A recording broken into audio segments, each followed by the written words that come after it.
நாகர்கோவில் சிறையில் மர்மமான முறையில் உயிரிழந்த சபரிவர்மனின் வீட்டிற்கு அமைச்சர்கள் ஸ்ரீநாத் மற்றும் ராஜேஷ்குமார் நேரில் சென்று ஆறுதல் தெரிவித்து வருகின்றனர். அந்த காட்சிகளை அண்மை செய்தியாக பார்த்து வருகிறோம்.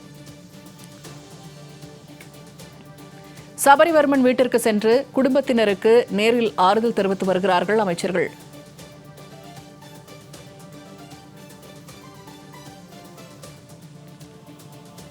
சபரிவர்மன் குடும்பத்தினருக்கு 10 லட்சம் ரூபாய் நிவாரணம் வழங்கியிருக்கிறார்கள். அது தொடர்பான செய்தியை அண்மை செய்தியாக பார்த்து வருகிறோம்.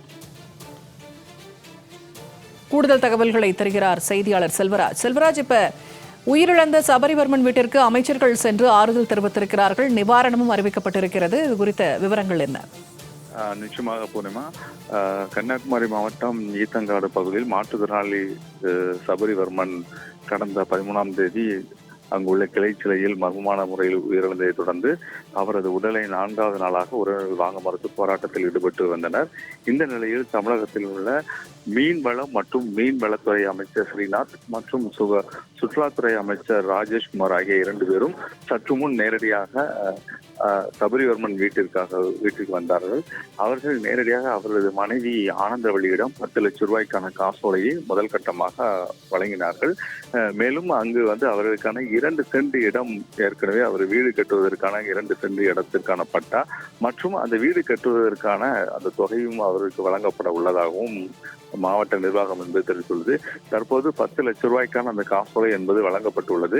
இந்த சம்பவத்தை தொடர்ந்து நேரடியாக அவரது மகனுக்காக படிப்பு செலவையும் ஏற்கனவே தமிழக அரசே +2 வரை ஏற்கும் என தெரிவித்த நிலையில் அதற்கான ஆணையும் கொடுப்பதற்கான வாய்ப்பு இருப்பதாகவும் கூறப்படுகிறது.